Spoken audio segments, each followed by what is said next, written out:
Saudara dan saudari yang Tuhan cintai, selamat pagi dan selamat bertemu lagi dalam renungan harian dari Paroki Santo Fransiskus Assisi Apio, edisi hari Senin, tanggal 14 April 2025, dalam masa Pekan Suci. Mengawali hari yang baru ini, kita hendak mendengar dan merenungkan sabda Tuhan. Marilah sebelum kita mendengar dan merenungkan sabda Tuhan, kita berdoa. Dalam nama Bapa dan Putra dan Roh Kudus. Amin. Allah Bapa yang Maha Kuasa, syukur dan limpah terima kasih kami haturkan kepadamu, karena Engkau selalu menyatakan cintamu kepada kami. Kami saat ini berada dalam pekan suci, masa di mana kami sungguh-sungguh mempersiapkan hati dan seluruh kehidupan kami untuk menyongsong pesta kebangkitan iman. Bersabdalah ya Tuhan, kami siap mendengarkan. Terpujilah Engkau, Bapa, Putra, dan Roh Kudus, kini dan sepanjang segala masa. Amin. Para saudara dan saudari yang Tuhan cintai, sabda Tuhan yang hendak kita dengar dan kita renungkan untuk mengawali hari yang baru ini diambil dari Injil Yohanes pasal 12 ayat 1 sampai 11. Tuhan bersamamu. Inilah Injil suci menurut Yohanes. 6 hari sebelum Paskah, Yesus datang ke Betania, tempat tinggal Lazarus yang ia bangkitkan dari antara orang mati. Di situ diadakan perjamuan untuk dia, dan Maria melayani. Sedangkan salah seorang yang turut makan dengan Yesus adalah Lazarus. Maria mengambil setengah liter minyak narwastu murni yang mahal harganya, lalu meminyaki kaki Yesus dan menyekanya dengan rambutnya. Bau semerbak minyak itu memenuhi seluruh rumah itu. Namun Yudas Iskariot, seorang murid Yesus yang akan segera menyerahkan dia, berkata, "Mengapa minyak narwastu ini tidak dijual 300 dinar dan uangnya diberikan kepada orang-orang miskin?" Hal itu dikatakannya bukan karena ia memperhatikan nasib orang-orang miskin, melainkan karena ia adalah seorang pencuri. Ia sering mengambil uang yang disimpan dalam kas yang dipegangnya.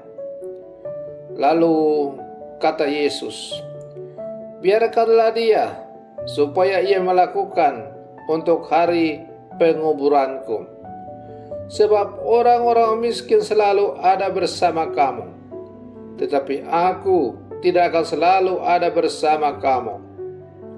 Sejumlah besar orang Yahudi mendengar bahwa Yesus ada di sana, dan mereka datang bukan hanya karena Yesus, melainkan juga untuk melihat Lazarus yang telah dibangkitkannya dari antara orang mati. Imam-imam kepala berencana untuk membunuh Lazarus juga, sebab karena dia, banyak orang Yahudi meninggalkan mereka dan percaya kepada Yesus. Demikianlah sabda Tuhan. Para saudara dan saudari yang Tuhan cintai, hamba Tuhan yang disebut dalam kitab Nabi Yesaya, dalam bacaan pertama yang dapat kita baca pada hari ini, merujuk pada Yesus Kristus yang melakukan karya keselamatan. Ia menyatakan hukum kepada bangsa-bangsa dan tidak membiarkan hidup menjadi pudar dan patah.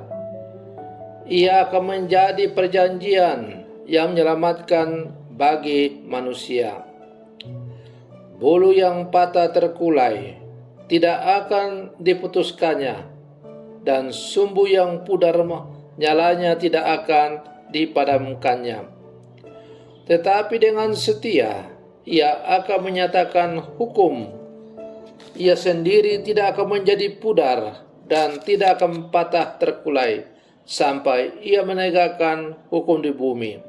Segala pulau mengharapkan pengajarannya. Para saudara dan saudari yang Tuhan cintai, hamba Tuhan itu ialah Yesus Kristus. Ia rela menderita demi kebenaran dan keselamatan. Dikhianati oleh salah seorang muridnya yang menyerahkan dia untuk dihukum mati. Pengorbanannya tak ternilai harganya. Bahkan minyak narwastu yang mahal harganya hanya sekedar wewangian yang dicurahkan pada kakinya. Menderita untuk suatu kebenaran atau keselamatan yang lebih besar adalah sebuah kebijaksanaan Allah.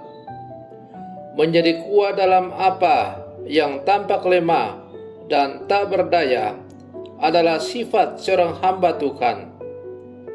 Kemenangan dan kebenaran diperoleh lewat kesabaran, kejujuran, dan keadilan, bukan dengan kekuatan fisik dan strategi yang tidak jujur. Para saudara dan saudari yang Tuhan cintai, banyak hal dalam kehidupan kita bisa dihitung biayanya. Misalnya seorang bisa menghitung besarnya kebutuhan makan minum dalam sehari, seminggu, sebulan, bahkan setahun. Dengan membuat perhitungan yang teliti dan cermat, orang bisa membuat anggaran, memperkirakan besarnya biaya yang harus dikeluarkan dan lain sebagainya.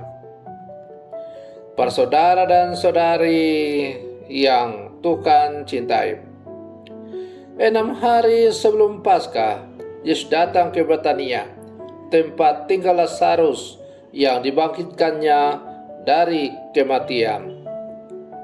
Di situ Maria mengambil setengah liter minyak narwastu murni yang mahal harganya dan meminyaki kaki Yesus dengan penuh pengabdian. Namun Yudas Iskariot, seorang murid Yesus yang akan menyerahkannya, mengkritik Maria karena menganggap pemborosan. Yesus menegaskan bahwa perbuatan Maria adalah tindakan kasih. Biarkanlah dia supaya ia melakukannya untuk hari penguburanku. Sebab orang yang miskin selalu ada bersama kamu, tetapi aku tidak akan selalu ada bersama kamu.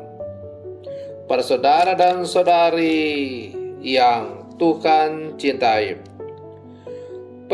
pengorbanan Yesus di salib tidak dapat dibandingkan dengan apapun, apalagi jika menghitungnya berdasarkan materi belaka. Minyak narwastu memang mahal, tapi jauh lebih mahal pengorbanan Yesus. Maka sebagai murid-murid Yesus, kita diajak untuk meneladani teladan Maria, mengasihi Yesus dengan sepenuh hati, dan membagi semerbak harum kebenaran melalui tindakan yang adil dan kasih.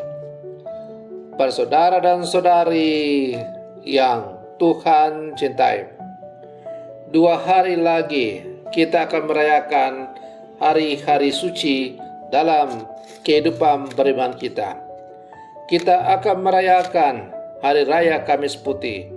Kita akan merayakan Jumat Agung. Kita akan merayakan Pesta Paskah yang merupakan puncak perayaan iman kita ialah pesta kebangkitan Tuhan kita Yesus Kristus. Maka sebagai murid-murid Yesus yang hidup di zaman sekarang, hendaklah kita sungguh-sungguh mempersiapkan hati seluruh diri kita untuk menyongsong rangkaian perayaan-perayaan yang akan berpuncak nanti pada Hari Raya Paskah.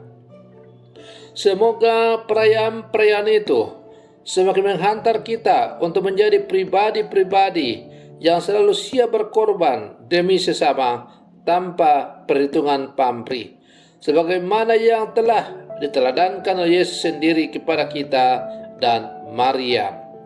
Semoga permenungan saya untuk mengawali hari yang baru ini semakin menghantar kita untuk menjadi murid-murid Yesus yang sejati. Selamat pagi, Tuhan Yesus memberkati.